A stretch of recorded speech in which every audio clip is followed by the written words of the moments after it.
Olá, eu sou o professor Evandro Ramos. Estamos trabalhando a disciplina Processo, Saúde e Doença e nesta aula nós vamos aprofundar em questões de necessidades básicas humanas as questões de transporte, segurança e educação. Vamos lá? Bem, transporte, o quadro de precariedade urbana, ela tem vários motivos, mas a questão de mobilidade apresenta alguns pontos específicos. Com o acirramento do quadro da pobreza, por exemplo, exclusão da desigualdade nas cidades brasileiras, a área de transporte coletivo urbano vem sendo duramente atingida, onde mototáxis, redes de vans ilegais, margem de fiscalização vão ocupando esses vazios do transporte urbano e, dessa forma, pela ausência da autoridade pública também influenciando nessas questões de transporte.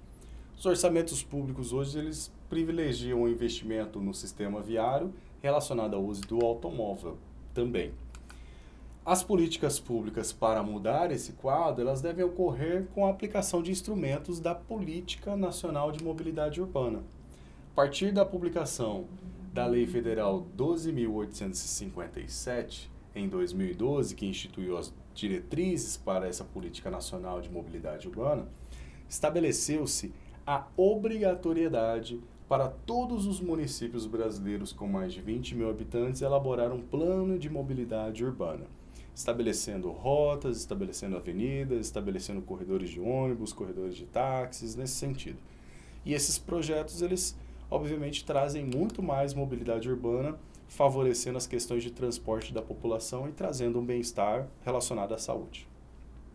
O plano de mobilidade urbana ele deve obedecer ainda o arcabouço jurídico brasileiro sobre a questão de saber, que é a Constituição Federal, a Lei 10.257, que é o Estatuto das Cidades, as questões de acessibilidade para as pessoas com necessidades, com deficiência, as questões relacionadas à mobilidade urbana, as questões do Estatuto da Metrópole e também acessibilidade a edificações, mobiliário, espaços e equipamentos urbanos.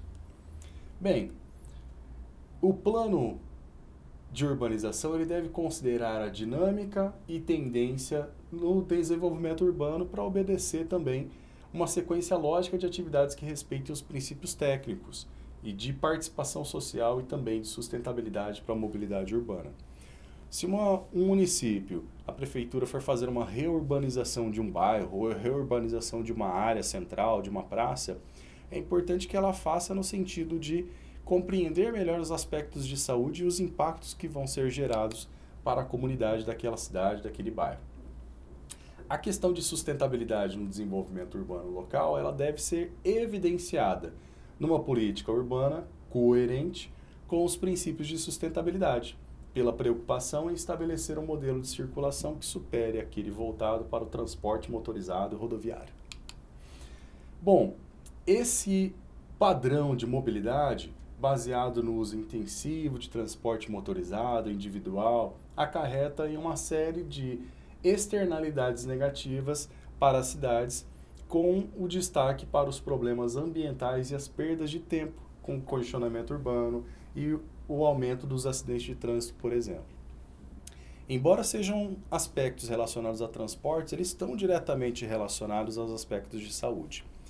Quero que você imagine, por exemplo, uma ambulância em um município ou uma cidade que tenha muito congestionamento e o trânsito não for organizado e acontecer um acidente de trânsito grave com um indivíduo da população preso sobre as ferragens, por exemplo, ou atropelamento, ou acidente de moto, como que o serviço de saúde móvel, seja ele o SAMU, bombeiro, chegará até esse ponto do acidente para fazer o atendimento de emergência se naquela localidade só tem congestionamento?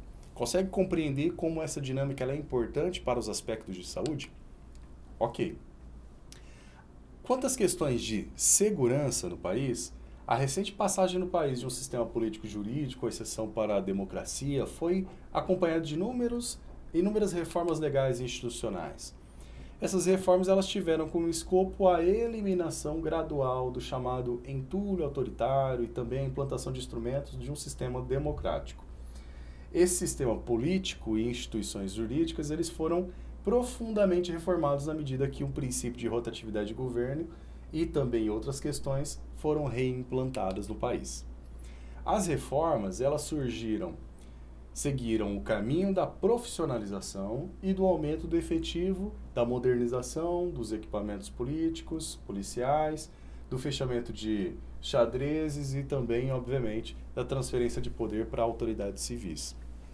Queremos entender, então, que os aspectos de necessidades básicas como segurança vão trazer muitos aspectos relacionados à saúde. Um município, numa comunidade, num estado em que a segurança pública é atuante, é presente, é visível pela população, fazendo seus trabalhos diários, isso traz um aspecto de segurança e qualidade de vida para o indivíduo, ou seja, lá na pirâmide de Maslow, o aspecto de segurança ele é alcançado por essa população e ela vai buscar um outro aspecto superior para se autorrealizar. Bem, mas tendo como percorrem caminhos mais complexos na direção, por exemplo, a implantação de mecanismos de controle para o uso da força, a mudança de cursos de formação, tudo isso vai influenciar também na tratativa e como essa população relacionada a policiais, por exemplo, vão agir com a população em geral.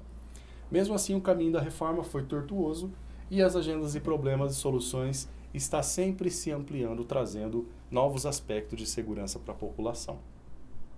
Os desafios atuais eles são muitos, mesmo porque é preciso reconhecer a complexidade do campo da segurança, o que envolveria a construção de novas normas burocráticas de controle, hierarquia, monopolização da força do direito e tudo mais.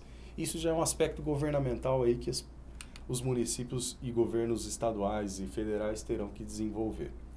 Na verdade, então, pensar políticas públicas em segurança é um desafio para as concepções modernas de gestão, pois as instituições da área ainda são fortemente marcadas por princípios de luta feroz contra o crime.